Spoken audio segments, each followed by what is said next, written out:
Patrick, welcome. Thank you, Mr. Chairman. Thank you, members. My name is Patrick Kelly. I'm the Director of Governmental Affairs for PSTA and a 16-year teaching veteran in South Carolina who still teaches a section of 28 seniors every morning before I go to work for PSTA.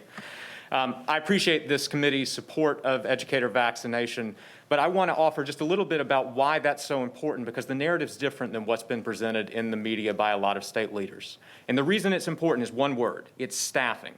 Prior to COVID-19, our state was in the midst of a teaching shortage crisis with 699 teaching vacancies to start this year, a 26% increase over last year.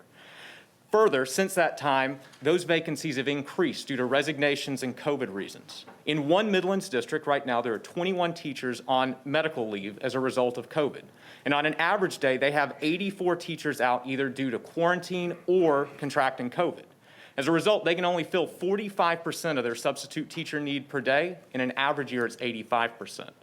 How does that play out in a school? In my school, in a recent day, we had 18 certified teachers out. We could only get 5 substitute teachers. That meant 10 classes of students at one time went to the auditorium.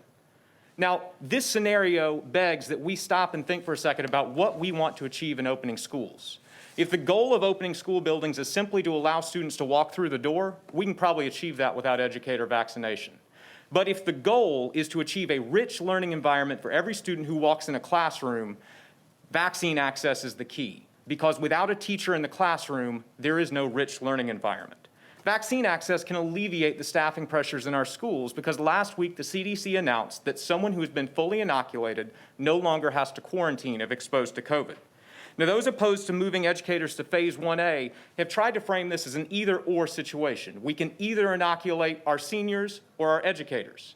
I reject that. This is a both-and proposition. And for those that would argue differently, I'll point to the more than 25 states that have figured out how to do both things, including Kentucky, that this week will administer second doses of vaccines to every interested teacher in the state.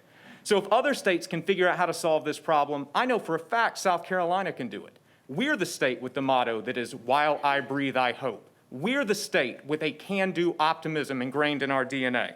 The only way this is impossible is if we think small and aim small. But if we aim big and think big, we can do this. That is the attitude that every educator in South Carolina carries into their classroom with students every day, and I know it's the attitude you take in your approach to your work. So how do we think big? Let me give you an example. Right now, we can't be constrained about thinking about what is. We need to think forward to what can be. And right now, there are 2 vaccines. But on February 26th, the FDA will meet to hopefully approve a 3rd vaccine, the Johnson & Johnson vaccine. That is a single-dose vaccine, which would change the game on the timeline for getting educators inoculated.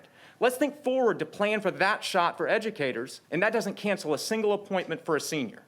Now, my last point is this committee needs to think big, but you need to think urgently. When S516 was introduced, the point was made on the Senate floor by Senator Massey that we need to inoculate teachers now so students can have as close to the normal rest of the school year as possible, something that every teacher in South Carolina wants. However, we can't have normal until we can stabilize staffing.